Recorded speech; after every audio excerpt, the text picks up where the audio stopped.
Dr. Venkatesh. Hello.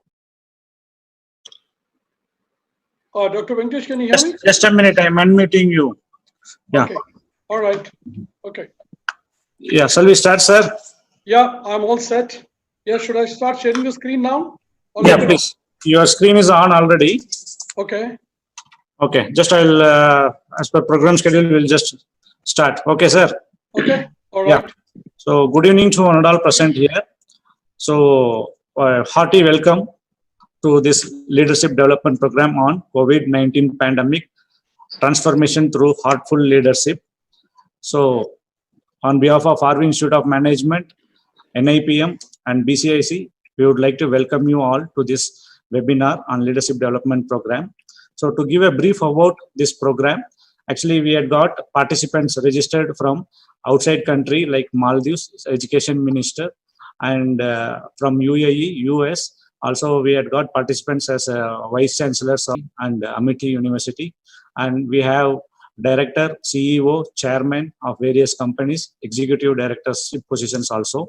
So a hearty welcome to one and all. And I would like to now invite Sri Vishwesh Kulkarni, President NIPM, to formally give the welcome address to the participants. Thank you, sir. Over to you, Vishwesh, sir. Thank you, Mr. Narasima. Good evening to all.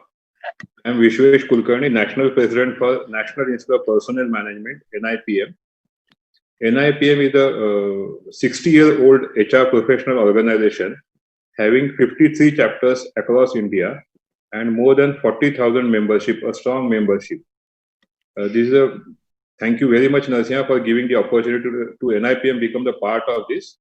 Thank you, sir. We all are waiting for this interesting leadership session, and I wish you all very good learning. Thank you so much. Thank you, sir. Thank you for your short and sweet welcome speech. Now, I would like to welcome Mr. Devesh Agarwal, BCIC President, to give keynote address.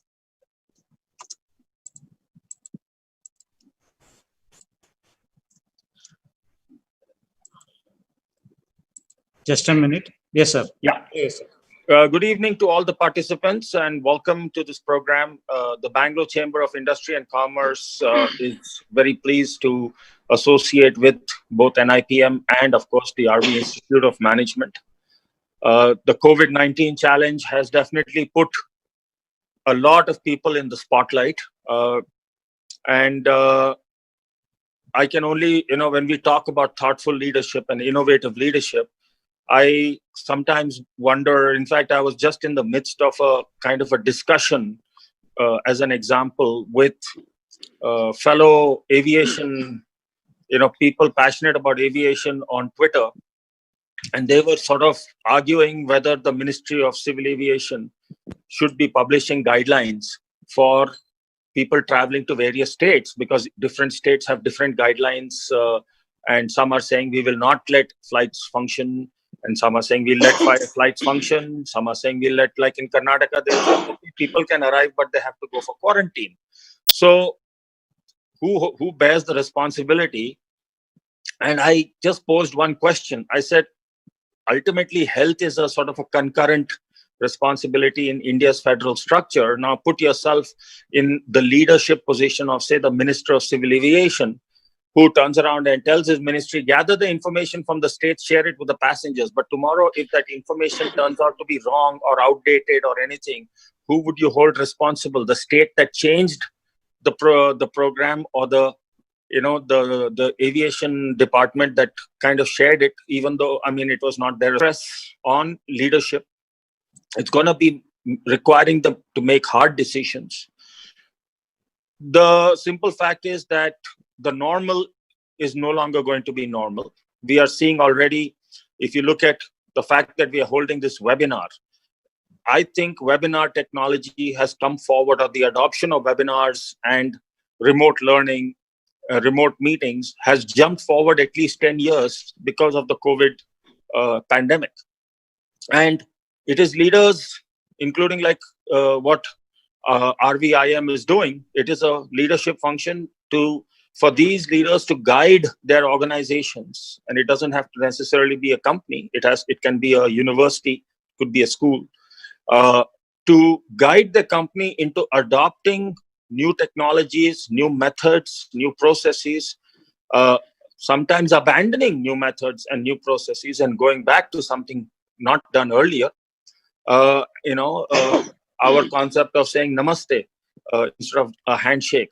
So, it's just something like going back to something older. But these are the kinds of challenges that organizations which will survive will require leaders who are adaptive and innovative to take. And I just thank you once again for conducting this program. And thank you for giving me the opportunity to come and share some thoughts with you. Thank you, Devesh sir. Thank you for your short and sweet speech. So now we would like to move on to Dr. Pramod's speech. Pramod sir, over to you. Can you enable me to access the screen, please? Yeah, Yeah. Just a second. Yeah. I would like to share my screen. It still is saying it's been disabled. Just a minute. File member.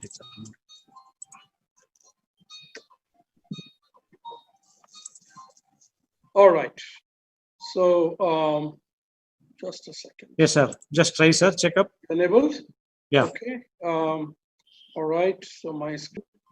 All right. So can you all see the opening slide? All right. Yes, sir. We are able to see it. Wonderful. So firstly, Dr. Venkatesh, thank you very much for giving me the opportunity. I really relish this because the audience is an amazing bunch of stalwart leaders. Mr. Kulkarni and Mr. Agarwal, in their very crisp way, have pretty much laid the premise of this presentation. I've coined it as transformation through heartful leadership. We've done a lot through transformational stuff. Can you hear me? Can you hear me? Okay. Yes, sir. Little bit louder. Yeah. Okay. I thought of heartful leadership because, as really brought out by Mr. Agarwal and Mr. Kulkarni, I think the way forward is going to be really test of nerves of various kinds. So this webinar hosted by RVIM Institute in tandem with NIPM and BCIC. Can you still hear me? Can you hear me?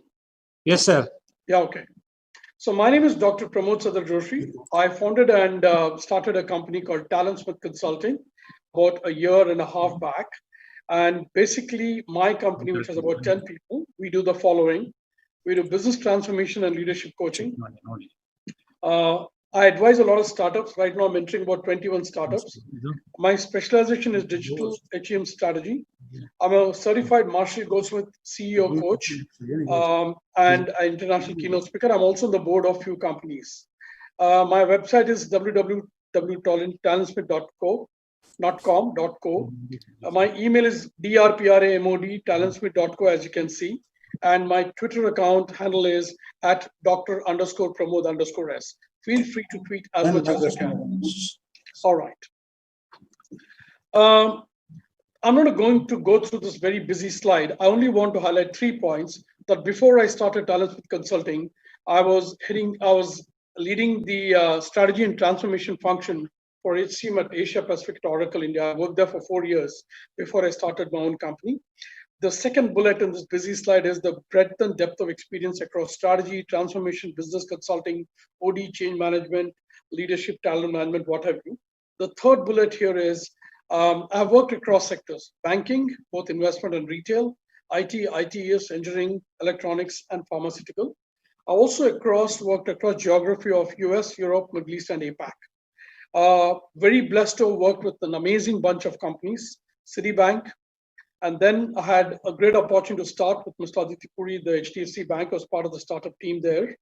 And then one certain Mr. Bill Gates decided to come to India. So I was selected as Director HR for Microsoft. We laid the base, pretty much started Microsoft in India at that time, both the Hyderabad, Bangalore, and all other offices. And then went on to work for Cognizant, CSC, JP Morgan, and KPMG. I'm an empaneled executive coach at the Indian School of Business, Hyderabad. And I've been a faculty for the last 25 years because of my passion for teaching across IITs, IIMs, and other business schools. The reason I gave this was not to pat my own back, but just to give you confidence that what I've put together is a solid experience-based data, some awesome research, and deep insight coming from actual hands-on work experience working with my clients in the last 2 years. So ladies and gentlemen, very honored to have you. I would like to see what life and business is a game all about. And if life and business are a game, then my first preamble to this presentation is, let's really swear on Gita or on Bible or on whatever religious belief that we are going to play 100%. Yes, it's a very, very pessimistic outlook sometimes, very intimidating challenges, but we are going to be playing 100%. Second, we are absolutely going to be playing fair and legitimate. No shortcuts, no hunky-dory stuff, very straight from the book, adhering to all the governance and the principles of doctrine of meritocracy. We're not going to sit hand on hand being intimidated. We are going to take responsibility. Extremely, extremely important. And most critical, when a Sachin Tendulkar or Gavaskar, if you ask them, their most strenuous innings is the ones which they've enjoyed the most. Ladies and gentlemen, if we do not wear the hat of having fun, you're going to be bogged down by the sheer drudgery of it. So we're going to have fun. All right. So let me share what I'm going to tell you in the next 60 minutes. Nothing you don't know, but I've added a lot of practical experience and perspective, and I've actually attempted a way forward. So I'm going to cover macroeconomic impact of COVID-19. Quickly, then I'm going to go on to really discover what are the curvatures, I really call them curvatures, of the new normal, as Mr. Devesh Agarwal rightly pointed out. It's important to know what is the cracking of the code to not just survive, but survive and then thrive. And lastly, how do you cross the chasm? It's very important. We got to put this behind 6 months, 8 months, 9 months. This can't go on. You know, that's what Robert Browning said. A man's reach should exceed his grasp, or what's a heaven for? So let's see how we cross the chasm by practicing heartful leadership and what it's all about. So therefore, ladies and gentlemen, I believe the future belongs to those who know where they belong. Now, if you thought these are my pearls of wisdom, interestingly, on a transatlantic flight, I saw a movie called Divergent. And this is a dialogue from that movie. And I meditated on this dialogue. And it pretty much tells you, you bet, if you see successful profiles and people who are still humble and rocking are people who know where they belong, they don't forget their roots. Also, going forward, it's important for you to know where you belong. So let's say where we belong so that we get some data points. We belong to the new normal. I think the first mandate, as I said, survive is staying alive. I am reminded of that famous Bee Gees song called Staying Alive. But really, if you hear a prime minister and everybody else from the community of the warriors, they're saying, first thing, ladies and gentlemen, with due respect to your IIT, IIM, PhD degrees, stay alive. Therefore, in Hindi, they said, Jaan hai to jahan hai. And what does it mean? It means immense control over desire to step out and break the rule. So therefore, we decided we are going to play by the rule, so staying alive. It's been absolutely unprecedented and intimidating disruptions, leading to extremely highest degree of unpredictability. I mean, look at it. We are right now at a cusp. And right now, as Mr. Agarwal is saying, on one hand, the flights have started, but I fly and go where? I go to Bangalore only to be quarantined? I can't stay there for 7 days and then do my business. My business days are 2 days. So this unpredictability is something which we need to really get completely accustomed. You know, people from the steel industry are attuned to this term called stress test. This stress test is one of the most complex and the rigorous kind and degree. The last point, but one point is there's going to be huge geo-economic power imbalance. US versus China, Europe versus the rest, Middle East oil crisis, whether there are some countries in Southeast Asia which are now going to come up as powerhouses like Vietnam, Indonesia, India, and all of us. And therefore, there's going to be a huge realignment of strategy, of agenda. And most important, in terms of our personal lives and intrapersonal and interpersonal psychic dimensions, it's very important to recognize we're now going to be facing a redefined psychosocial ecosystem. These are not just jargons, just the way you interact, just the way you socialize has all got redefined, and we need to stretch forward and shake hands. I'm a big believer in numbers because, ladies and gentlemen, I believe numbers give credential and credibility to a concept. So I've dipped into solid data of FICCI and DHRUVA survey. It was conducted not far back, just last month in April, so very hot off the oven. 30 different sectors are covered, 380 companies surveyed. That should be solid representation enough for you to give a confidence that the data makes sense. Number one, 60% of economy is expected to normalize in 9 to 12 months. 72% of the 380 companies believe it will have a severe impact on business. Let's look at some more key data points. 43 plus 27, that's almost 70% of the 380 companies believe it's anything from 12 months to 18 months for it to normalize. Give or take another 3-4 months. So you're clearly looking at the next 18 months as one of extreme caution, which is going to paralyze the way you thought, acted, and did things. The expected level of impact on your companies, between high and very high, it's a staggering 72%, very much corroborating the earlier data point. As you can see, the source, I've given the source at the right-hand side. And therefore, let's be very cognizant whether jobs will remain, whether jobs will be halved, whether they'll be changed. We got to remain because companies is going to be impacted. And what is the impact on expansion plans? So all the strategic plans which are laid at the beginning of 2019 and 20, especially those people who derived 3-year strategy, are down in the dumps. 33% have deferred any and every expansion plans, and 40% between 6 and 12 months, which means if there was increased capacitization of the current functions, if there was increased headcount planned, if there was more FDI investments sought after, they've all been put on shelf, impacting not just growth, but also your and my personal lives. There are a lot of CFOs on this group, I believe, and therefore look at the financial costs. 33% of those 380 companies believe the increase will be 10%. And I believe this is a very, very conservative estimate. So 31% believe up to 10%. And that says it all in terms of the financial numbers. The bean counters, you know what that means. Let's look at job creation. The biggest problem right now, the middle class of India is really crumbling under this. 39% of those 380 companies believe reduction is by over 10%. I believe it will be over 15 and 20%. By the way, this data, if you look at it another 2 months from now, will again be very different because we are in a very dynamic state. 21% reduction between 5 and 10%. So these are key data points. Let's look at some more parameters. CFOs again, what are the financial constraints faced? The fixed costs, funding of that, and just the borrowing rates. And therefore, you have RBI governors, the finance minister, they're trying their best to ease the pressure on the business environment where you and I work. 67% believe funding fixed costs is going to be completely impacted. And 63% believe availability of additional capital and 43% capital for expansion. So if finance is one of the key resources, that's under severe crunch. And of course, the refinancing of tested loans. So what's your business outlook? Degrowth. Ladies and gentlemen, I underline the word degrowth, okay?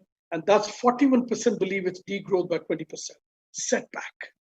29% believe degrowth by over 20%. And that's a horrible data to look at. So if those planning huge expansion, promotions, big jobs, you should be lucky that you still are respected and having a job. And for no fault of yours, simply because there's a degrowth, the airlines, the hotels, the saloons, and what have you, they cannot afford the manpower because there's no cash inflow coming in. This is a hard data. Look at key challenges. Some of you are CEOs and managing directors on this call. 81% believed managing cost is the #1 challenge for a business. And therefore you will see, when the other day, all of you read in the news that TCS has decided, even after COVID is done and dusted, 75% of their workforce will continue to work from home. Because suddenly they realized 3-4 things. One, the fact that, okay, we are working from home, but the business is as usual and it's going on. A. B, they're going to save a lot on water, electricity, dining hall charges. D, they're going to save a lot on rental charges. So a lot of companies are now going to be really rethinking what became an accidental thing will now become a default design structure because managing costs is a key item. Weak demand. Supply chain issues, especially e-commerce companies, and including petrol, grocery, agriculture, the entire supply chain is going to be heavily impacted. And of course, manpower availability. On one hand, there won't be jobs. At the same time, people will be required. But guess what? Skills will be in shortage because the curve did not go in an exponential way. It just took a right turn 90 degrees up. And therefore, suddenly there's a new data skills. And of course, the weakening rupee at 75 bucks. Okay, 27% is now the unemployment rate, probably never heard of in the last few years. And the CMI source tells me as of last week, 122 million, including service level people, small traders, daily wage laborers, migrant labor, all put 122 million. This is roughly 4 times what's in the US, where they're going at about 30 million who've lost jobs. Rural is 20.8% and urban is 21.45%. And this is a very interesting data. Ladies and gentlemen, I'm a big guy for numbers, and this tells me a red zone where nothing can happen, that constitutes 52% of your GDP. How hard is the data hitting you between your eyebrows? The space here between eyebrows is called glabella. Your glabella is 52% hitting you between your eyebrows, and you don't know what to do because that's under paralysis. And 19.4% only is green, where I think some semblance of business can happen. That, ladies and gentlemen, was FICCI DHRUVA data to tell where we belong. So no point in being ostrich-like approach with the head in the sand. It is intimidating, and the worst thing you can do right now is to be in a denial mode. We know all these numbers, but the reason I gave it is, at the risk of being repetitive, numbers and data give credibility and character to a conviction and a concept. So that all this brouhaha is not just emotional outbursts by the media, there is strong data saying so, and all of you see it on television. This is another world we belong to, and the new normal is, I asked people, what is your residential address? No, it's no more flat number so-and-so, street number so-and-so, gully number so-and-so, and city number so-and-so. You live in this world. You and I, welcome to the new digital world, which is your new normal, all right? Facebook, YouTube, LinkedIn, Instagram, and that's where all our lives. If you pick up a CV today, you will say abc@gmail.com. You will not have his physical address. What does this indicate? Welcome to another disruptive thing, as if COVID has already not disturbed us enough. This was already on, which is the new digital world. And allow me, ladies and gentlemen, a few minutes to share some very thought-provoking ideas here. This is the world we live in. Robotics, core banking platform, software. I mean, with Reliance Jio now being partnering with Facebook, can you imagine the challenge that Google Pay and Paytm are going to have? WhatsApp is going to be your bank, WhatsApp on your mobile phone. So it's disruption all the way. And that's the world we are living in. New technologies are going to be emerging. AI, machine learning, blockchain, autonomous software, all this should actually help us deal with the COVID-19 challenges. This is a very interesting data. Allow me to take some water. I picked up this from the web, and that's what happened. Sorry, that's what happened in 1 minute in 2019. What happened in 60 seconds in 2019? There were 3.8 million Google searches. There were 1 million logins on Facebook, 18.7 million texts sent, 4.5 million videos viewed, and so on and so forth. It's all up there. I'm not going to read all that. But the point I'm trying to hit here is speed, speed, and more speed. So if you and I do not roll up our sleeves and take on the challenge of being very fast at the CPU and processing data, we'll be left behind. And to cut it a little bit of humor here, who said in the world of technology and romance, there is no place for romance? In the world of technology and finance, there's no place. Please see the number of swipes on Tinder. It's 1.4 million swipes, ladies and gentlemen, on Tinder in 60 seconds. So even people are finding their social network and future life partners through technology. Okay. I actually had a polling question. Dr. Venkatesh, is polling happening or no? Dr. Venkatesh? Sir, you please continue. Okay, no there's polling no questions. No polling. Questions. Okay, so I thought polling is not okay. So I'll continue. Okay, I wanted to really focus all you people on this very interesting slide. On the extreme left of this data is what I've put as structured data. Okay, and middle is the unstructured data. Now you see structured data has symmetry, predictability, ease with numbers as a pattern. Unstructured data, the very figurative representation of multi-hued colors, uneven bounds, hitting data through PDFs, videos, LinkedIn, Instas, news. And the news that I want to share is, please navigate your attention to the right side graph. Ladies and gentlemen, in the last 10 years alone, the volume of structured data has remained flat, which is shown by the green portion. And look at the phenomenal expansion of unstructured data, the way it is really spiraling upwards. So my key lesson for all of us here in the backdrop of COVID, hard unstructured data coming in. Is lockdown a good thing? Just when we've realized that people need to be having livelihood versus lives, today I've just heard there are more deaths in Bombay and the numbers have gone up by another 5,000-6,000. So where is the structured data leading to? Where is the unstructured data leading to? So welcome to the big boys challenge of volume, variety, and velocity of data hitting you. I think this is going to be a key competence for all of us to manage this one. I have a funny twist on data though. If you torture, it's a bit of a sarcastic comment here. If you torture data enough, it will most probably tell you what you want it to tell you. I can see some people having a wry smile or a smirk. Yes, what this means is some people can actually use extreme left brain to beautifully torture and manipulate data to sway a certain crowd in elections or petrol or engines or stock markets. Therefore, my next concept is I would like you to welcome the two parts to your brain, the left brain and the right brain. We've had enough of mindfulness. We've had enough of left brain centricity, which is very important. Their ability to quickly assimilate data, to manufacture, to interpret unstructured data. You need that amazing left brain centricity, right? The cognitive intelligence. But the reason when Dr. Venkatesh and I talked about the need for heartful leadership is if you run away with data, if you torture data enough, it will pretty much tell you what you want it to tell you, avoiding the basic truth. You need to therefore juxtapose left brain with an amazing right brain of gut, intuition, empathy, and all that, which then combines to form what I call a quantum or a cosmic intelligence. So my humble submission to all academicians on this call is please juxtapose and complement left data with a lot of right brain data so that people come out as better human beings from the IITs and IIMs and not just mercenary people running after stock market valuations. It's very important because there are human lives involved. You can't just lay off people. So there's got to be the empathy factor.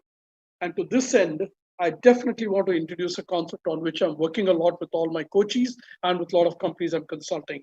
This is Stanford School's excellent concept of design thinking process. And the reason I bring this is the fundamental starting point is empathy.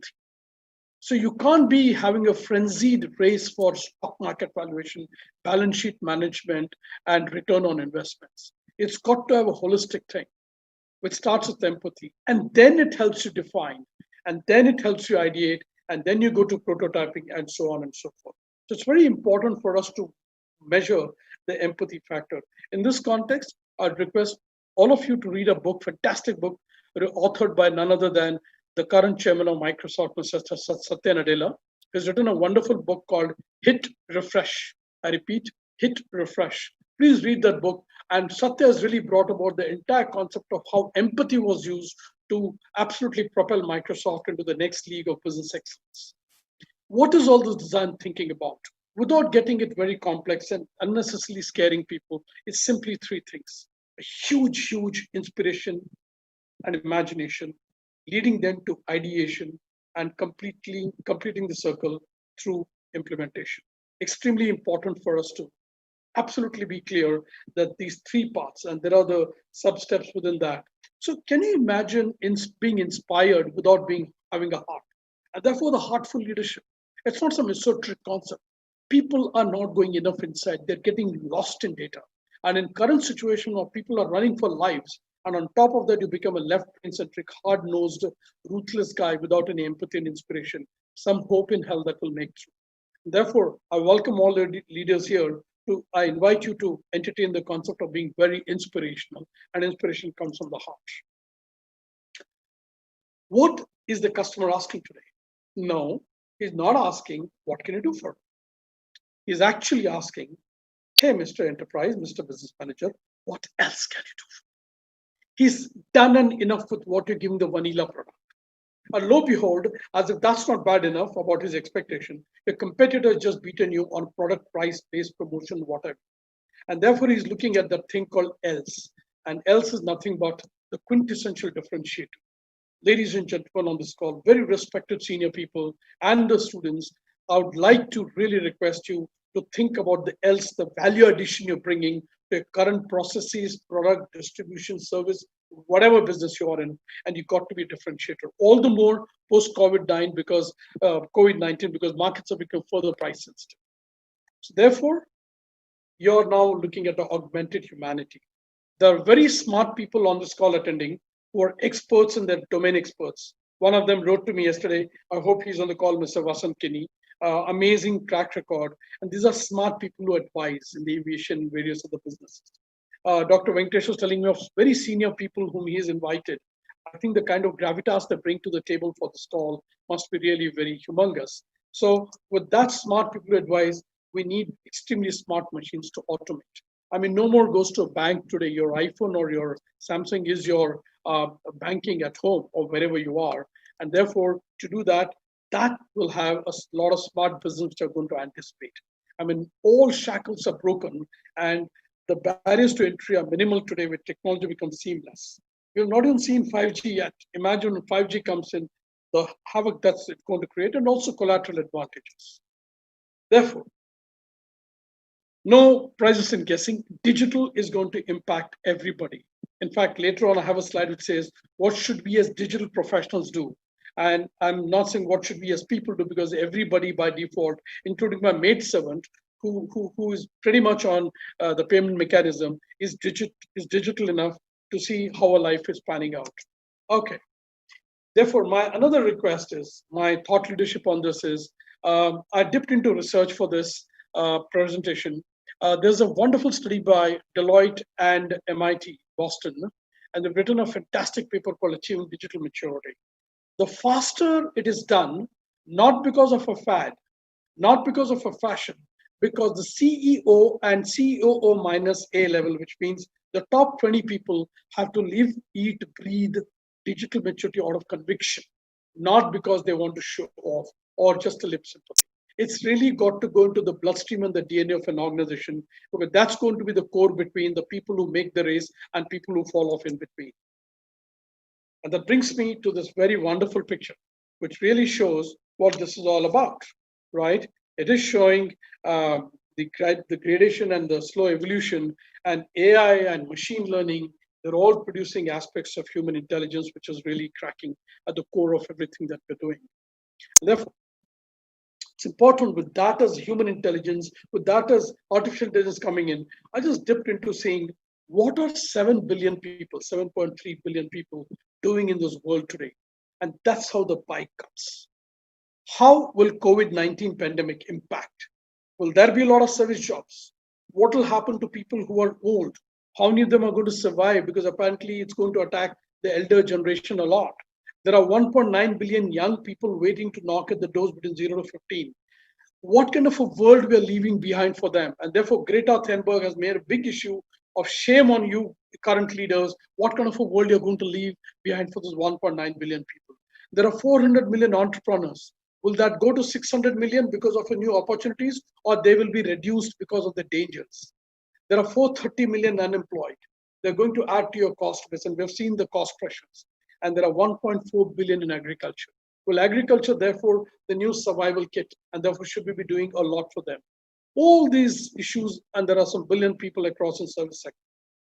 I then, therefore, now come to a very interesting next slide, when we referred to earlier about the GDP, where 52% of current GDP are in the red zone. Okay, let's look at the global picture. Ladies and gentlemen, this is the world economy, GDP by country. Very complex, busy, interesting slide. But there's one good news here for us in India, and there's one bad news. I guess you want to hear the good news first, or do you want to hear the bad news? Okay, let's take the bad news. Ladies and gentlemen, India, at now $2.9 trillion economy, constitutes about 3.2% of global GDP. On a base of what? 130 billion people. I mean, with that kind of population, what are we doing here? I mean, that's to really look at how we can leverage this amazing human talent. And therefore, that's the good news. The good news is those youngsters, maybe children of some of you on this call, they're youngsters doing their BTech, BComs, or MBBS, $5 trillion economy. And therefore, we have a larger share in the economy. Very interesting slide, very intimate. Well, this seems symbolic because look at that out to be, because look a lot about millennials now, and they want it all horses. What does this mean? Who are these millennials? Millennials, what are the terms? Therefore, when we stack, lesson to the students on this call, I know the change.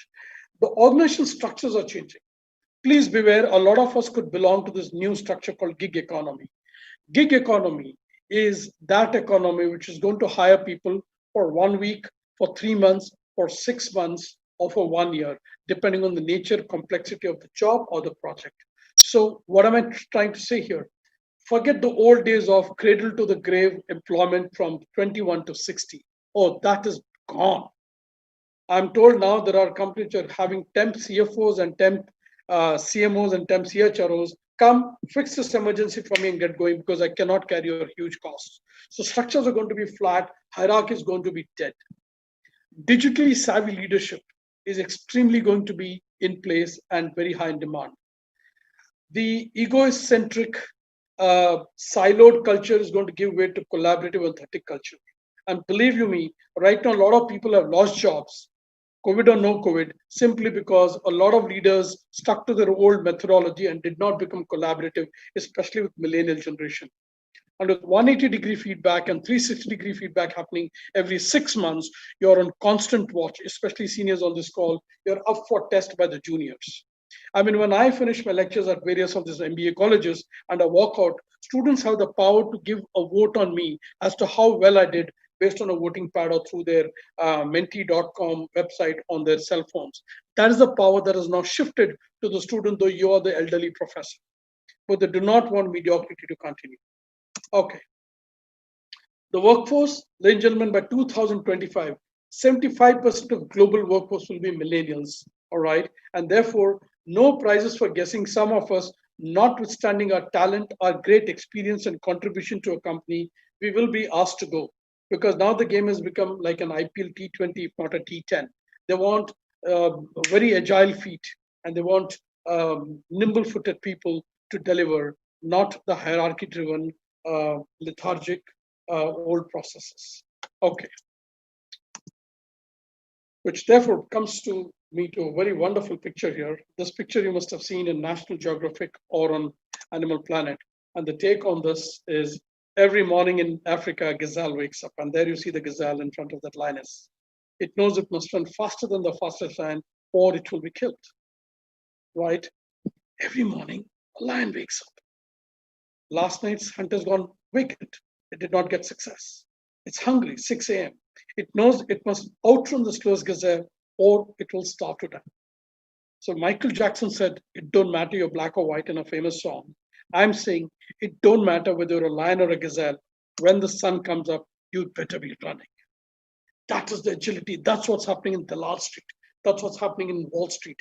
That's what is happening in world to world. So it's hungry time out there, dog eat dog, and therefore it's survival time, and therefore new normal, staying alive. Okay, which brings me to the third part of my presentation, and that is about transformation. You see, that was Burj Khalifa and brick and mortar, and over a period of time, it's turned into a swashbuckling, phenomenal, a global power of strength and tower of strength. That's the transformation we are talking about, and which is about managing change. I now bring my presentation to giving you prescriptions, methodologies, ability, and talents and strengths and competencies after laying the base about the COVID abnormality, about the digital abnormality and the new normality. Now let's see what do we need to do to the change. There you go. This is the slide I was talking about. What do we as digital professionals need to do? I'm no more saying what do we as professionals need to do, because from Panwala to your maidservant to everybody is going onto a digital platform. It's only going to get more complex. So let's see what we need to do. I think firstly, to be very straightforward, you need to rewire your brain. I'm a certified Marshall Goldsmith coach. Dr. Marshall Goldsmith is world's #1 coach. I recommend you buy and read a phenomenal book he's written which is very contextual to this slide, has written a book called, I quote, "What got you here won't get you there." I repeat, what got you here won't get you there, because the graph, instead of going to a slow slope on an XY axis, has taken an amazing 90-degree upturn. And therefore, suddenly, all the skills, all the methodologies which worked in the past may not work if they were good for you. And therefore, it's a call for rewiring your brain. Okay. The second most important thing we need to do is, with the rate of technology going so fast, make sure you're not obsolete. The obsolescence is at such a high rate, the velocity of obsolescence so high. If you're not having your foot on the accelerator, the car is going to slow down if not stop. So therefore, huge emphasis for you to unlearn the past, to learn the new things, and to relearn the current technologies and make it a reinforcement in your DNA. Okay. Wonderful. While I was preparing for this presentation, I went through an article from World Economic Forum. I'm not going to read through all the skills, but just see the growing skills in 2022 and the declining skills. But I would like to tell World Economic Forum, as Dr. Pramod Sadarjoshi, maybe this list has already got beaten and changed in the last 3 months, because COVID has completely done the damage. A lot of skills now are new, which you and I did not know in January and February. Beginning March 3rd week, and now we're in May 3rd week, guess what, in last 2 months, it's all happening out there. And therefore, we need to be very clear as to how we need to manage our skills. So therefore, let me come to a very practical part of my presentation. What is the road ahead and how do you want to negotiate it? First thing is simple truth, what our grandfather and grandmother told us, but now putting it in a modern way, saying focus on what matters most. And first thing is right now, make sure you're really well and do not become hit with corona. So staying alive is very important. This is my Venn diagram of sorts, which we learned in 4th or 5th standard arithmetic. I use that Venn diagram to crack the code. Okay. So the red bubble up there shows things which are out of your control. Call it act of God, global policy, geopolitical developments, this and that, which is completely out of your control. I can go on and on, but you know what I mean. All right. Then there are two things which are in your control. Now, in your control, I further segregate into two parts. One, the external aspects, which is the market, the jobs, the developments, the opportunity mining, and the other one is internal, which is your inner mastery, also in your control, your personal leadership. All of you are carrying a bag. What is the bag? BAG is an acronym for belief, attitude, and goal.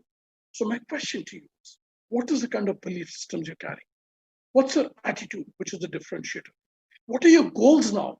Because goals have been changed, whether or not you liked it. Your strategic plan for a house, your son or daughter's education, a marriage in your family, or a second property has suddenly got hit, right? So therefore, new specs, new rules, a new ball game. You are at the vortex, at the center of these three things. So my humble statement is, forget things which are out of your control. No point in discussing for hours in a drawing room or a cup of coffee. Oh, this is happening. Russia has done that. China has done this. There are things outside your control. Let's see what's in your control.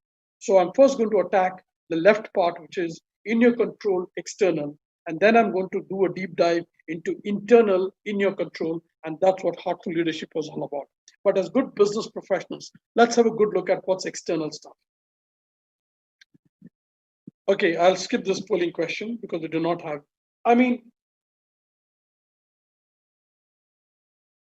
Sorry, I just had a glass of water. All of you are very familiar with volatility, uncertainty, complex, and ambiguous. This is also new normal. It's called VUCA. VUCA became famous in 2008 when the subprime crisis hit. Now is a new, everything is volatile. Stock markets up and down. Geopolitical forces changing every time. Everything is uncertain. Is vaccine happening? Not happening. 6 months, 12 months, 18 months? Is it allopathy? Is it Ayurveda? Is it homeopathy? Will India be the center? We don't know. Everything has become very complex. Should flights take off with quarantine happening, or should flights not take off? It's a waste of time. Nobody's going to book it because quarantine is there. And everything is very ambiguous. Ladies and gentlemen, I depict this with a wonderful slide, which is people bathing in a beach in California, right? But one of my gurus who I revere a lot, a global guru, Mr. Warren Buffett, has a different take on this picture.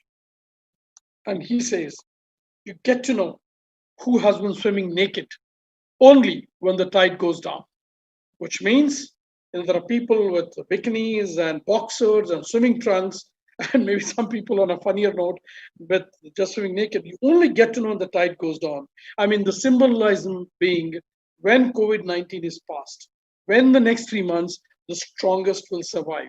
This links back to the first point I made at the beginning of my presentation, where I said this COVID-19 is a stress test for everybody, psychologically, technologically, economics wise, in every which way. And therefore, you need to come through this VUCA. But there is a strategy for VUCA. There is a parallel VUCA prime model. How do you combat volatility? You got to develop a vision. Fine.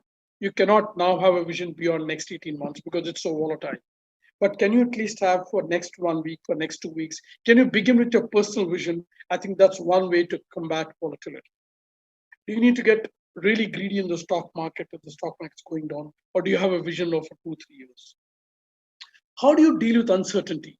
Please get into deep data analytics, the decision science, the ability to break down and decode everything to really understand the nitty-gritties of this uncertainty.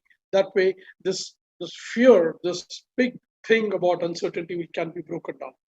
When there's complexity, I think you need a deep, calm mind to have extreme clarity. How can you ever write a balance sheet with a cluttered mind? How can you do a strategy? How can you deal with people when your mind is cluttered? So having, and whatever method you have, yoga or what have you, or exercise, to get that clarity and calmness in mind is extremely imperative. And last thing is, ladies and gentlemen, from experience, let me tell you, whenever ambiguity hits you, 8 out of 10 people get paralyzed because they don't know what to do. It's like a deer caught in a torch's beam. If you see a deer, when you hit a torch, it freezes.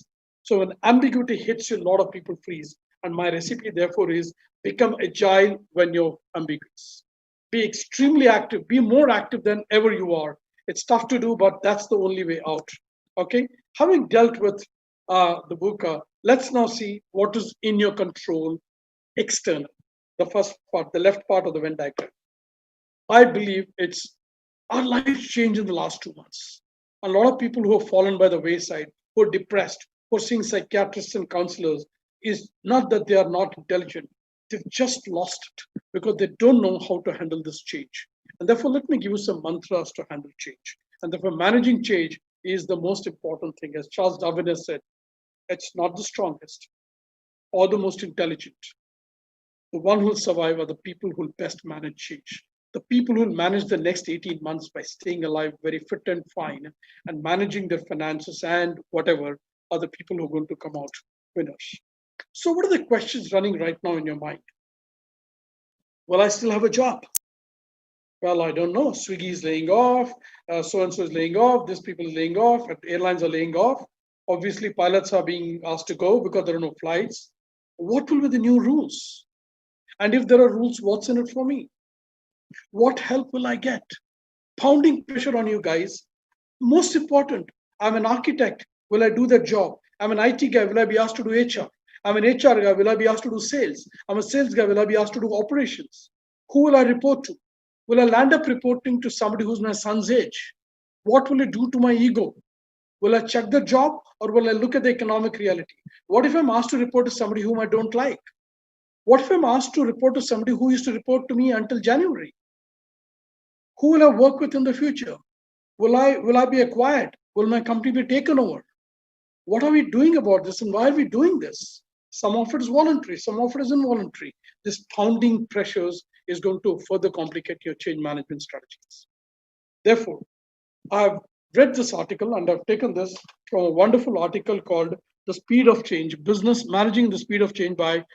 Connaught, right? Wonderful author, right? So he's mapped this process by juxtaposing support for change versus time, the change management principle. So on a scale of time, it all starts with the contact. It starts with the neglection, which needs to be countered with awareness. Confusion needs to be countered with preparation. and so on and so forth, with deep understanding, analytics, data science. No point in getting intimidated. Let's get to the grips of it. Let's take the bull by the horns. All right. What is a positive perception? Is despite all the negative data which we read in the beginning of this presentation, we still say, bring it on. I've got the wherewithal to take it on. That body language is what your juniors are looking at you, especially as MDs and leaders on this call. Please wake up, smell the coffee and wake up. If you're going to show pessimistic lingo, and your teams are further going to decimate, and so on and so forth. And then in the end, after adoption, you really take to a deep institutionalization of a practice. A nice graphical image about how do you manage change. What are the emotions you go through while handling this change? This is very critical. And all of us are at some point or the other of this graph. Okay? But in active and passive, the emotional response, right? From a nice table until January, you've now dipped into a shock, March, April. Some people are further in for a shock. Maybe next Monday, maybe next month. Job loss, transfer, company being taken over, company shut down, what have you. You're then in a denial mode. No, this cannot happen to me. Sorry, you are in the storm, and no point in being an ostrich with a head in the sand. You then become angry. Why angry? Because you go into a syndrome called why me? I was dedicated, I was passionate, I was very loyal. Why was I asked to go? Well, the nature of the beast of change. Then you start doing deals, so bargaining with the management within yourself. That leads to depression if you really don't get what you want. That's the testing period, and that's when you sort of adopt those great practices, have the passive resistance, convert to very, very positive adjustments, and that's how, those are the various things that you go through. And this is just to make you aware of the emotions, and don't be bogged down by the changes. This is the model which will actually tell you. It's an actual practical tip, both for the followers and the leaders on this tour. So how to make changes sustainable? Firstly, and therefore heartful leadership. How can you be energetic if you do not have an inspirational heart and you do not have an amazing physical outlook to say, listen, let's really get together. Let's create a climate for a change. And then push the momentum, get the buy-in amongst your teams. If you're not seen as a leader, and therefore leadership is not easy, no matter what you're going through, you got to have a very poker face when you meet your teams, at least not a negative face. You got to have that. And then you indulge in leadership, engaging and enabling the whole organization. What does that mean? Over communicate. Let me tell you, some companies, they're upfront doing a very positive communication, telling people, yes, so-and-so jobs will be gone. They're not doing fishy about it. They're not being very cagey about it. In fact, they're going next step further by engaging outsourcing agencies to help them get outsourced into parallel jobs. Enable action, agility, because when ambiguity hits you, you're paralyzed. And therefore, you need to create a winning script and begin with short-term wins, week-wise, month-wise, quarter-wise. And therefore, in the end, you need to really make it persistent and sustainable. So don't let the gravity of the problem bog you down. And that's how you make change sustainable. Hopefully, this gives you some ability about managing change.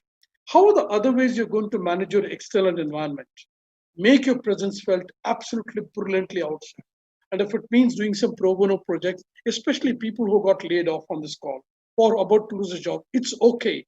Use that expertise, domain expertise. There are people hungry for it. They may not pay you for it, but do those pro bono projects. You know what will happen? You'll keep your currency alive and do it ubiquitously across sectors, across industry, across age groups. You really are going to create a great brand for yourself. Do get into a lot of research. Some people are doing research in Vedic maths to music to new ways of doing the way things were done before. Get into unconventional exploration. I mean, I was telling an audience the other day on a webinar, this COVID also presents an opportunity, as Mr. Agarwalji was saying. It can actually give birth and fountainhead to a lot of things which you never thought of. Industries requiring it. Yesterday, I met an entrepreneur who's now coming out with a bindi-like little spot, which if you keep it for about 36 hours, it will tell you whether you're COVID positive or not. Because the color of it will change. There's some algorithm placed in it. It's linked to an AI instrument. Look at it. He said, Pramod, I never thought about it. But in comes, so therefore, there's a famous saying, crisis is a terrible opportunity to waste. And they didn't waste it. He could well be the next billionaire because that's going to be in demand. Do professional networking. Extremely, this is the time to reach out to people because when we had jobs, when we didn't have lockdown, We were too busy with the head in a transaction mode. The other ways to, in your control, deal external things is get massive presence on LinkedIn, because LinkedIn is the biggest business network in the world, and various other forums, right? Skill upgradation. There are free online courses offered by Wharton, Harvard, and many other IITs and IIMs. Grab them. Go and check out that video editing stuff. How do you make a classy presentation? What is it that takes to improve your negotiation skills? You can also identify and create new markets, like this person with a little bindi-like thing, a magnetic thing, which is going to read your temperature and determine over 24 or 36 hours whether you're COVID positive or negative. Yes, alumni networking. Most of us in this group are from various professional colleges. Go tap your buddies. You never know who's looking out for help. You never know who's needing help. So you could either give help or take help. And if nothing works, I really recommend go and teach. Right from poor kids who do not know mathematics to people who want to know about stock markets, if you're a finance guy, how to interpret a balance sheet, to people on design thinking. I do a lot of pro bono courses now on executive coaching, leadership development, presentation skills, communication, culture mapping. Just lend help and support. At least you'll feel great, good about you. If nothing else, ladies and gentlemen, you'll be keeping your currency very alive, and that's very important. And you don't have to be bothered about resources. This wonderful picture, which I took from a friend of mine, actually says access trumps ownership, which means you do not have to own everything. You can access theirs, which means the underlying message is try and become very resourceful. I'll give you two examples. You don't have to own a car. Uber and Ola will do your job. Gone are the days where you had to have a car. You can rent almost everything today on hire, right? Baiju's learning, phenomenal. No wonder he went on to become an iconic unicorn. He just gave away amazing educational support to struggling children in the field of physics, chemistry, maths, biology, and what have you. So access trumps ownership. So do not be bogged down. And I've always held a view, people are never short of money, they're short of ideas and energy. Which now brings me to the right part of that Venn diagram, in your control but internal. And this will be my last part of the presentation for another 5 or 7 minutes, which I'm going to deal with heartful leadership. Then we open it up for questions. Ladies and gentlemen, welcome to the new world. If you thought you were a great guy, my question to you is, are you still happy and authentic? So firstly, what's in your control is internal stuff. More in control than the external stuff. Re-architect and renew yourself. Not just academic grasping of new knowledge, but really reflect on your competencies, reflect on your attitudes, how you react to situations. Stephen Covey says the 10-90 principle. 10% things outside your control, but 90% is in your control. It's about how you react to the 10%. Go inside. And you know what that means into inverted commas. Go deep dive. There's a lot of untapped guy here sitting in your heart. And that's why I'm a great proponent of heart. You just buried it under work pressure, transactions, material problems, fear, doubt, anger, jealousy. Go inside and just unbundle. You can indeed design your destiny. And most important, ladies and gentlemen, a lot of people are doing it. So up close and professional then, my question to you, a stupid question. Can we redesign or re-architect an aircraft while flying it? You would say, Pramod, are you mad? Are you gone crazy? But no, ladies and gentlemen, you now have to face a time, well, while you take off in a Fokker 1942 Fokker Friendship airline or an aircraft, can you redesign it to a Boeing 747 while you land at your destination? All I'm talking about symbolically is an amazing concept, and most required concept is transforming while you perform. So while you're battling the COVID-19 challenges, including doing your dishes, your sweeping and mopping and doing grocery, are you also going inside yourself to transform yourself? Or are you getting bogged down with the additional domestic chores that you now have to do, apart from attending to the 10 webinar calls of your boss? So at the same time, while you're transforming, you also need to execute. So welcome to the new world, the new paradigm. I want to just dip you into your personal world a little. Who are you? What's your inner world? Okay, this circle here, pie chart or whatever, the upper half is high activation. The lower half is low activation. The left half is negative emotions. The right half is positive emotions, giving rise to the 8, 6 or 7 emotions: astonishment, elation, cheerfulness, content, tranquility, bored, sadness, and fear. My question to you is, are these emotions drivers of your behavior, or are they derivatives of your personality? It all depends upon how high activated you are and how positive you are. And therefore, inspirational, heartful leadership is in that zone called cheerful and elation, which is high activation, high agility with positive output. We do not have a choice. Failure is not an option. Death is not an option. 75,000 of them in the United States, 25,000 plus in all of Europe. You and I, we cannot get succumbed to this. We need to go out there and push the envelope. Which brings me to a very fundamental concept about going deep inside. This is my prescription, not from any model. This is what I created many years back when I was going through my life journey. Real self is very self-explanatory. Ideal self is also where you want to go. Real other is a feedback. Ideal other is what others expect. I put this in the next slide, which will tell you what it means. Real self is the mirror image as you are with all your strengths and weaknesses. Please go home and write down today what really are your strengths. For all you know, you've not written down your strengths. Do some introspection. It's a great diagnostic model. I've called it mapping model. Do your personal core diagnosis. All right. As it is, and please beware your attention on the last 2 words underlined and italics in each of the blocks. To the right corner up is the dream and the utopia, your future dream. Maybe it has got impaired for now a little bit because of COVID-19, but let the dream remain. You will get there as it should be. Then you come to the third quadrant. People are going to be giving you pounding feedback from your boss to your spouse, to your children, to your customer, to everybody as it is perceived.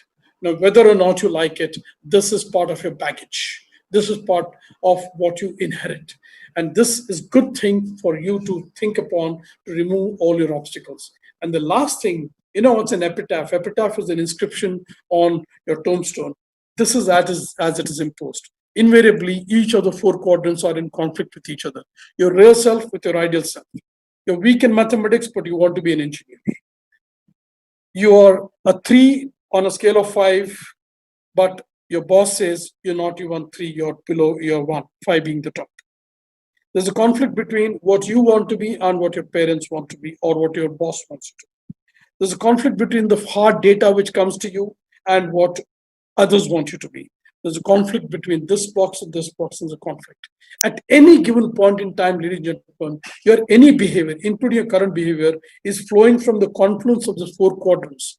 This is my mapping model. It's a homework for you. Go back and decipher because it's very key to heartful leadership.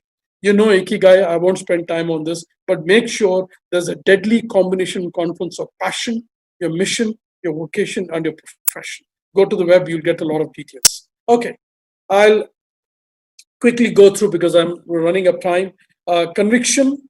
Without conviction, forget heartful leadership. Deep passion, commitment, and then COVID-19 is going to expose you to this. If you've been there for just a monthly salary and going by way of just playing around relationships and politics, you're going to get exposed because your kids, your juniors are going to see, are you really convicted about your passion? No character, forget leadership. A consistent demonstration, manifestation of integrity, honesty, respect, and trust. The way you handle job layoffs, the way you handle job changes, the way you're going to handle salary cuts, just come across as a very, very authentic leader. Extremely high care. Oh boy, if there was ever a time for you to manifest complete compassion, it is now, because everybody's fighting the grim little battles. Kids going to college being stopped, your EMIs you cannot pay, the job is at stake, the parents at home very sick, you're really battling it. So everybody's fighting, please extend that care. No courage, forget leadership. And courage is about huge willingness to stand up for your beliefs. Really admitting your mistake. This is all hard stuff. In quest for models and paradigms, we're forgetting what Mahatma Gandhi was symbolic of. What in various literature, whether it's the Bible or the Quran or the Granth Sahib or the Bhagavad Gita, courage is the #1 heartful quality. Without it, and we've all been seeing religious serials now, we've seen all that.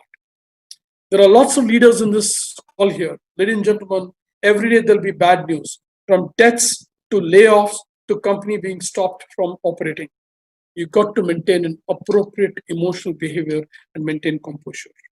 And the last C of leadership is no substitute for good old sheer competence, hard and soft skills. So with that, I would only like to tell you, if you want your organization to be on cloud, which is high tech, then please ensure that your employees are on cloud 9, which is high touch. You would say, sir, what are you talking? How is that possible? Salaries are not coming in. Maybe salaries are down 30%. So how will I do the high touch? Communicate, be open, begin with yourself saying, I'm the same thing. So the high tech and high touch need to go together. And these are the various things they're going to see you manifest. They want you to develop trust. I know it's very tough now, but if you didn't do it when the things are going good, it's most required now, the spirit of collaboration, how inspirational you are. What is the kind of exchange of information?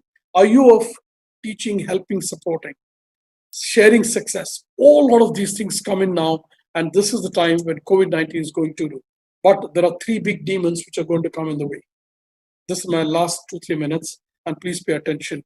Most crucial part of the Heartful leadership. These 3 demons I call are the inner VUCA. As if outside volatility, uncertainty, complexity, ambiguity is not bad enough. And these 3 demons are your fear, your doubt, your worry. The best of leaders on this group here can get paralyzed if they instill fear. As they say, a boat sails, but the moment there are holes in the boat, it sinks. It can contain the whole sea, but the moment sea goes, so you cannot allow fear to hijack your amazing brand equity. My spiritual guru says, if you want to poison your mind, just develop a lot of doubts. You'll beautifully be poisoned. Hang on. Inquiry is different. Inquiry is good, but having doubting Thomases around is going to kill the spirit of fighting COVID-19. And that last thing called termite, it's like a termite in your wonderfully varnished woodworks. Worry will kill the best and beautifully made IIT, IIM, engineer, MBA, doctor, medical personality of yours is going to kill it. How do you therefore deal with it? And therefore, my submission is the heart of the problem is actually not the problem of the mind, it's the problem of the heart. It's all focusing in that little piece sitting in your left chamber of your heart, of your chest. And therefore, whether it's inspiration, when there's a good news, it impacts your heart. Whenever there's a jolt, it impacts your heart. And therefore, in today's world of impassion, sympathy, yes, you need the amazing left brain, but if it's not counterbalanced by an amazing portion of the heart. And I'm going to tell you in the next slide, what is this heartful leadership, which I've already detailed a lot about: inspiration, empathy, feeling, compassion, trust, right? With due respect to your technical skills. I would, before that, ask you to visit this website called www.heartfulness.org. I have practiced this methodology, and in the next slide, I'll tell you what it means. It is a great doctrine and a principle of going inside yourself, tapping that amazing personality that your parents brought you up, and bring him to the fore in this current chasm of COVID-19. And it has simply 4 parts: the body, the mind, the spirit, and the heart and the spirit. Firstly, how on earth as a leader will you take a decision if you're personally not relaxed and having clarity of mind, which I talked about earlier? So you've got to be that, whether it's the yoga, whether it's the whatever asanas you do, or some gym or whatever, just keep your relaxing your body in a very, very calm way. Mind is the machinery, is the arsenal which you operate in the current COVID-19 scenario. It's got to be, I call it the CPU, the central processing unit. If that is cluttered, corrupted, disabled, atrophy, if atrophy is there, what hope in hell do you have for you to even execute your transactional stuff? And most important, this is an extremely emotionally charged moment. You do not know what bad news will hit you amongst which relatives or colleague of yours on which day, with COVID-19 really expanding and ballooning up. And therefore, for you to manage your emotions, you to have your heart in the right place with abundant amount of faith, trust, leadership qualities emerging from the heart, and compassion. And most important, stay extremely connected with this inner being called you, which has immense strengths. And this COVID-19 is actually a great challenge because when the going is good, there's a swagger in your walk and there's a twang in your talk. But now it says, okay, you're this big guy, welcome to the big boys party. I'll skip the polling question. So, ladies and gentlemen, my last but one slide. Are we ready? Are we ready to take on all the nuances, challenges that the technology will bring, the COVID-19 will bring? Because this is a time to survive and then thrive. So my question to you is, are we ready? Is followed with this one last slide. When will you start? One day, which is next Monday, next Thursday, or day one, which is tomorrow, if not today. I'll leave you with my piece to you. You decide. Now it says, because okay, you're an adult guy, you're a leader of big boys, you're a parent, you're also a skip the polling question. So, ladies and gentlemen, how do you really are going to become a symbol of paragon of excellence? How are you going to be this amazing one day, and you which is next Monday, next an amazing abundant or day one, which is tomorrow, if not today. And therefore, I'll leave you with my piece to you. Ladies and gentlemen, you decide. Now it says, I would like to thank you. You're the dog guy, you're a leader of big boys, you're a parent. 2 minutes of the polling questions exactly. So, ladies and gentlemen, how do you really 1 hour at best become a symbol that's my LinkedIn connect. How are you going to this website? One day, that's my email. Monday, next amazing about day one, which is tomorrow, if not today. Therefore, please be with my sign off now. Thanking. I'd like to thank you. You're the dog guy. My communication really reach you on 2 minutes of the voice question. Ladies and gentlemen, and how do you know? Thanks to become that's my LinkedIn NIPM. I've been a speaker at an one day forum, so that's my email. It's been a great organization of 60 years, as he said. Done phenomenal seminal job in the area of nurturing HR professionals. And the Bangalore Chamber of Industry and Commerce, Mr. Agarwal, thank you so much. I hope I brought out my heart in this very heartful presentation on heartful leadership, because believe you me, when you consult your heart, you will not go wrong, and it will give you the panache and the courage to face all the challenges, COVID or no COVID. Wish you a great life and wish you great success. Thank you so very much. Dr. Venkatesh.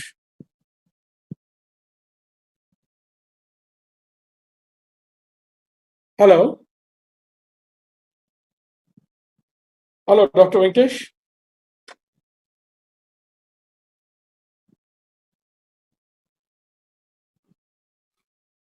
Dr. Venkatesh, are there any questions for me? Hello, sir. Yes, yes. Yeah, good evening. This is Dr. Purushottam Bang, Director of RVIM Institute of Management. Yes, Dr. Purushottam. It was wonderful hearing you, sir. I was, kind of very immersed into, the conversation that you have began. Okay. It was wonderful. You have touched all aspects. Okay. Thank you. Thank you. There are, very, very interesting anecdotes and kind of formulas for heartful leadership. For example, 6 C's, Yes, conviction, yes. character, care, courage, composure, and competence. Makes a lot of sense, especially during such turbulent times. Yes, yes, sir. And your final mantra of high tech, remain high tech, but simultaneously ensure that you also bang on the high touch formula also. Very, very important. Right, sir. Thank you. Yes, I just brought my experience, and I would love to know if there are any questions for me. Which yes, like to, there are some questions. Very few questions. Otherwise, yes, the chat box was kind of filled with all appreciations. Oh, thank you so much. Yeah. Very kind of everybody. Yes. You name any good word, and you will find that in the chat box. So that's how it was.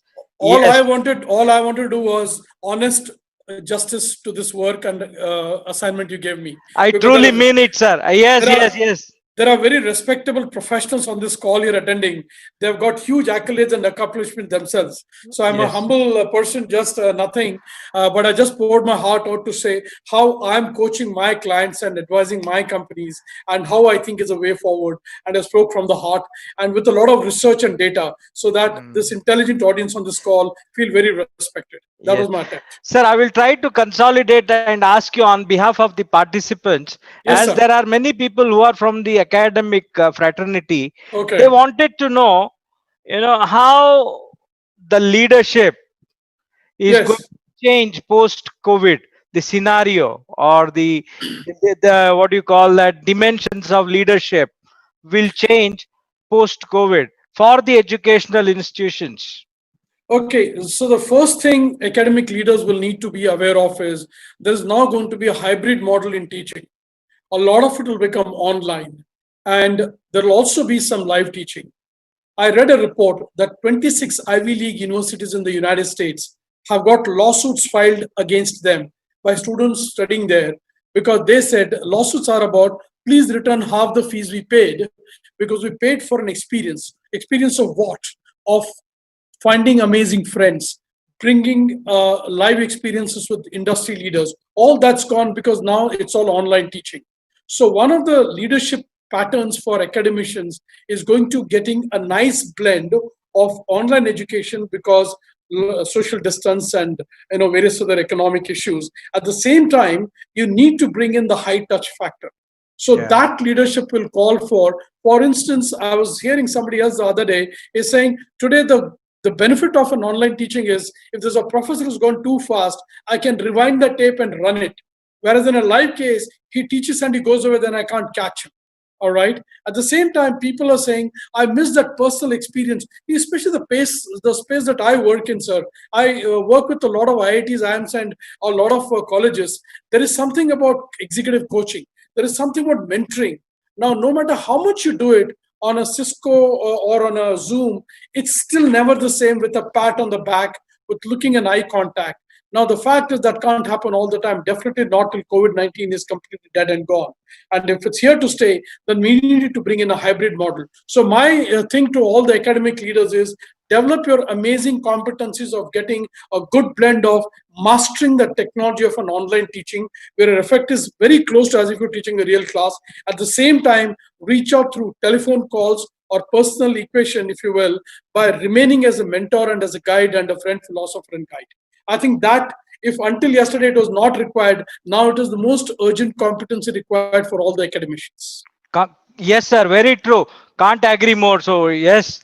And the other day, I was also attending a webinar from Professor of Harvard. Right, sir. VG. Right, sir. Yes. He was also commenting on three models are going to emerge in the future. Yes. Yes. One is augmented immersive model, which is going to be very, very expensive. Right, sir. And the second one is 100% online model. And somewhere in between is going to be the hybrid model. So he is pointing out at three kind of pathways. Yes. He calls it as pathways. So that's you choose one. So that's right. And one more thing is, and online learning, you got to make your teaching methodology very entertaining, very very involved and very absorbed. So you'll need to think innovative ideas, and that's where Byju's have taken it to a very different level. This whole concept of teaching school children, and that's a great example. Very true, very true. And in the future, we are going to see a lot of the edutech firms. Yes, institutions. That's right. Yeah, that's where we are. Yes, yes. Right. Sir, and one of the participants wanted to know the name of the book that you mentioned during your talk. Yeah, I gave two books. Hit Refresh. Yeah, the name of the book is Hit Refresh by Mr. Satya Nadella, chairman of Microsoft. And another book I quoted in the context was What Got You Here Won't Get You There. Take you there. Yeah. That is by Dr. Marshall Goldsmith, who's also my coach, who coached me to become an executive coach. Okay. Sir, one last question. This is from my side, because somewhere it bothers me when you give an example of the stronger eating the weaker. Yeah. Right? You gave an example of lion and gazelle. Yes. Isn't it the time now that we should think about active collaboration, absolutely, co-optation, right, and co-creation, inclusion? Yes. Isn't this the right time? Very true. Please do not read that slide negatively. I showed it only as a juxtaposition that the law of the jungle, the value chain of the food chain, the food chain out there will now have to undergo change. Just like I told you, the 2022 skills in demand, as elucidated by World Economic Forum, have already undergone a change. Now is the time to become very brotherly, very altruistic. You cannot, because it's survival of everybody together. And therefore you cannot get into this hedonistic race for excellence and superiority, because when that happens, it's going to be huge imbalance in the psychosocial buildup of a society, and that's detrimental. And therefore, it's about really collaborating and coming together. So while that's the rule in the jungle, it was only to point out, let us not be like that. The other message in the slide was, it's very challenging. There is nothing taken for granted. So nobody is today safe, whether the strongest of the politician or the richest of the guys or a coolie in a railway station. Everybody is susceptible to corona, right? So therefore, we got to be really collaborative and helping each other. And I think on more than 2 occasions I've said, team, teach, help, support are the rules of the game. And therefore, only such authentic people who got empathy and sympathy are going to be the leaders. Very true, sir. Very true. And in one last thing, there are people like Mr. Azim Premji, who is in Bangalore, Mr. Narayan Murthy, and many other people who have contributed, philanthropically. And these people we should salute also. These are just 2 names. There are many other people who have done phenomenal contribution. Salutes to them, and not to forget the medical community who are now the corona warriors. Oh my God. Absolutely risking their lives, their own lives to save. That's a great example for us to be collaborative and inclusiveness. So inclusive leadership is going to be the order of the day. Yes, sir. And you touched upon one very important, I found it very interesting. Transforming while performing. Yes. They have to go together. Very much. That is what you mean. Very much. Right? See, what I meant was, in the past, if you just kept performing your daily job, you got your salary, and you said, forget it, yaar, I don't want to upgrade my skill. I am very happy being a clerk or a branch manager. No more the choice you have, because your job is not safe, your skill is not safe. So while you're performing your daily chores, you also go deep inside on 2 parts. A, upgrading your skills, and B, upgrading your inner personality to become more giving, more forgiving, more inclusive. Until yesterday, you could have gotten away with not being selfish.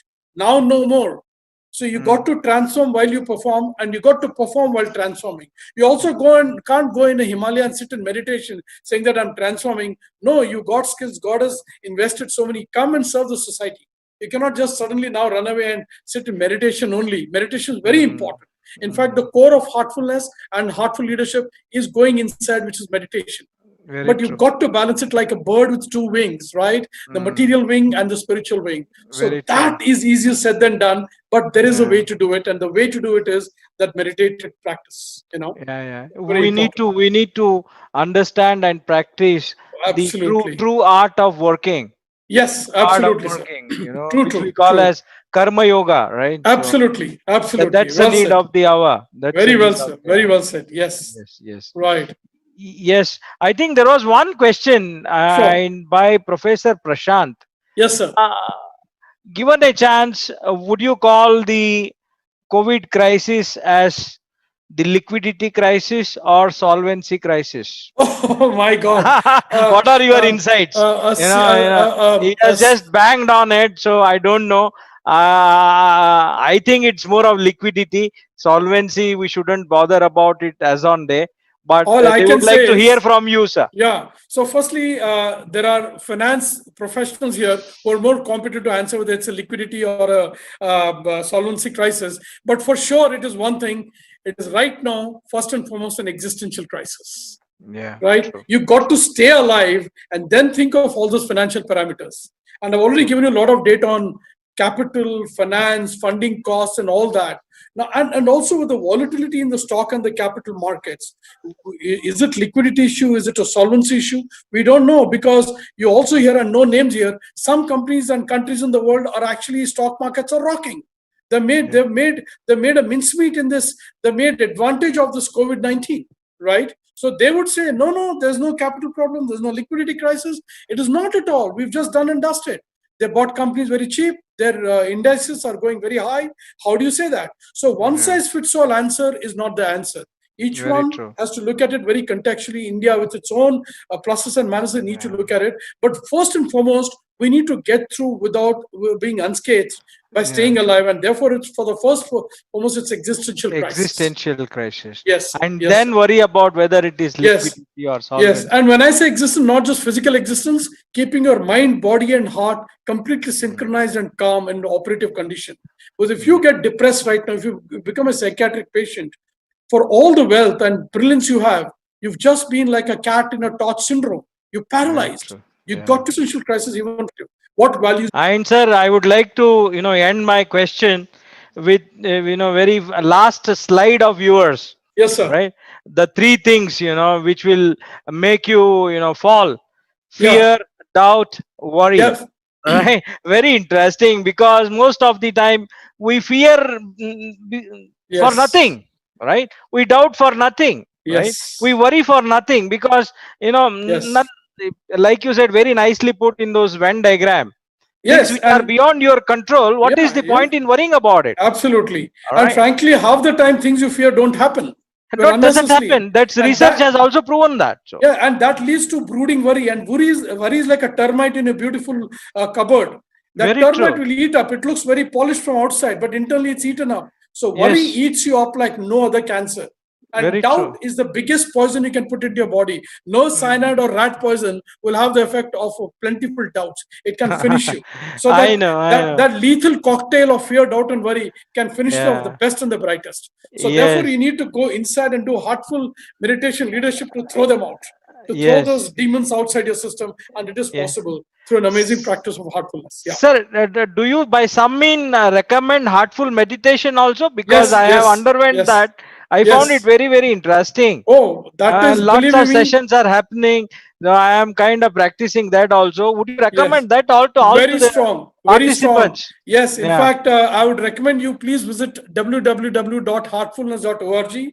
There are a lot of trainers and preceptors who will help you out. It's a very simple method which suits modern day life. You need to give yourself 20 minutes in the morning, 15 minutes in the evening, and 10 minutes at night. That 45 minutes, if you cannot give for yourself, shame on you.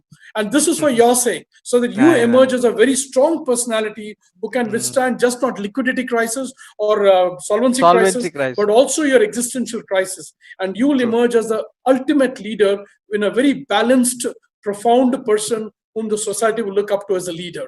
And therefore, I strongly recommend start practicing that. It's a very potent mechanism and methodology and process.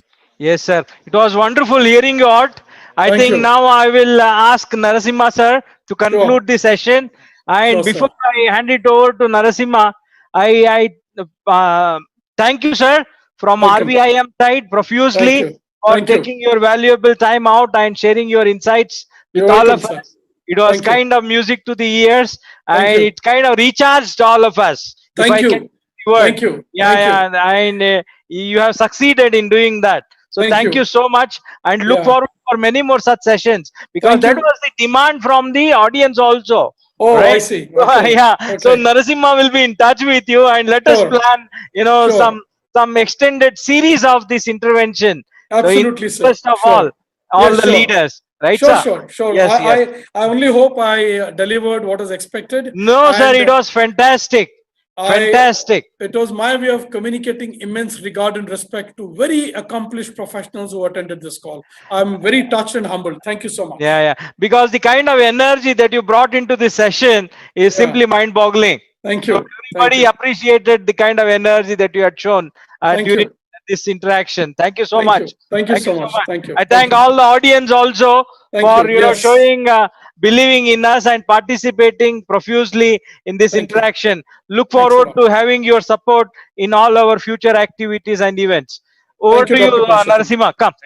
Thank you, Dr. Purushottam. Yes, sir. RV Institute of Management, on behalf of RV Institute of Management, BCIC, and NIPM, I would like to thank the invited speaker, Dr. Pramod Sadarjoshi, for giving a wonderful presentation on this Leadership Development Program webinar on the topic COVID-19 pandemic, transformation through heartful leadership. So I hope the participants might have enjoyed the session, and it was very wonderful session, sir. So we also thank you, and I request the participants to fill in the feedback forms. We'll wait for 10-15 minutes. I'll be online in Zoom. So because that is the thing which we will take it for consideration to distribute the certificates. So I request the all the participants to fill in the feedback form and raise their hands. Yes, sir. Pramod, sir. Thank you very much, sir. Thank you once again, Dr. Purushottam, Dr. Venkatesh, and Mr. Vishwas Kulkarni, and Mr. Agarwal. And it was a joy to be part of this. All the best and have a great life. Thank you. God bless. Thank you, sir. Thank you, sir. Thank you very much. So should I log out? Yeah, you please log out, sir. Let participants, let them fill the feedback form. Okay. Yes, sir. Thank you, sir. Thank you. Thank you. Sir, 1 minute, sir. Yeah. Pramod sir, actually participants were asking for your PPT. Can it be shared to the participants, sir? If you are sharing it, we will be able to share it to them. I will send you the PDF format and we can take it from there. It should not be some research there and all that. I'll add in a little more. PDF will be, yes, sir. PDF is okay, sir. Good. I'll do that. Thank you, sir. Thank you. Nice day, sir. Thank you. Thank you. Thank you, sir. I request the participants to fill in the feedback forms. Once you are done, please raise your hands. Once you are done.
YouTube 1600 registration.